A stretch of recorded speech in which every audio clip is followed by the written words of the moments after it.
মানুষ সব সময় পরিবর্তনশীল। প্রতিটা মুহূর্তে, প্রতিটা সেকেন্ডে মানুষ রং বদলায় এবং পরিবর্তন হয়।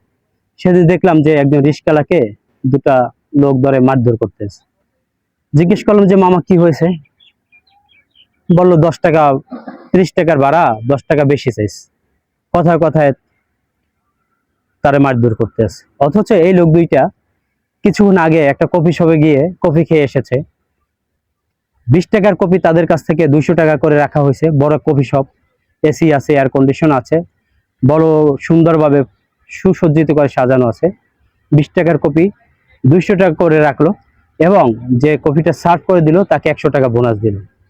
আচ্ছা, কপিটার দাম তাহলে কত হলো? কপিটার দাম দাঁড়াইলো আপনার 180 টাকা, তাকে বেশি দিল। অথচ এই রিস্কাওয়ালা দিন মজুর মাথার ঘাম পায়ে ফেলে তাকে এক জায়গা থেকে আরেক জায়গায় আরামে তাকে নিয়ে যাচ্ছে, 10 টাকা বেশি চাওয়ার কারণে তাকে মারধর করছে। আমাদের মেন্টালিটি কোথায় আছে দেখেন। মানুষ হয়তো 20 টাকার একটা প্রোডাক্টের মূল্য তারা বিভিন্নভাবে বিভিন্ন কারুকলাম করে সাজিয়ে মানুষ ওখান থেকে 500 টাকা নিচ্ছে। আর একটা মানুষ গায়ে খেটে নিজের ঘাম পায়ে ফেলে 10 টাকা তাদের কাছে বেশি নিতে পারছে না। তাহলে আমাদের মেন্টালিটি আজকে কোথায় দাঁড়াইছে? কি হচ্ছে?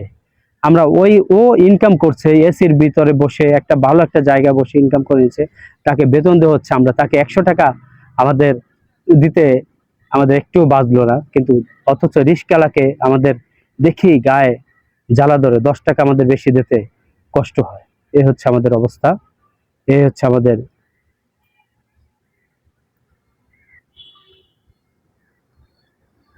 পরিস্থিতি। আসলে বলার মতো কিছুই নেই।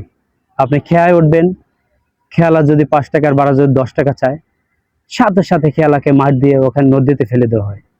অথচ একটা ভালো একটা রেস্টুরেন্টে যাবেন, একটা বুফে যাবেন, তারা যখন আপনাদের কাছে খেতে মানে টিপস চাবে, আপনি 100 টাকা 200 টাকা দিতে আপনার তারপর মনে হচ্ছে যে আপনি তাদেরকে কম দিচ্ছেন। এ হচ্ছে আমাদের মেন্টালিটি, এ হচ্ছে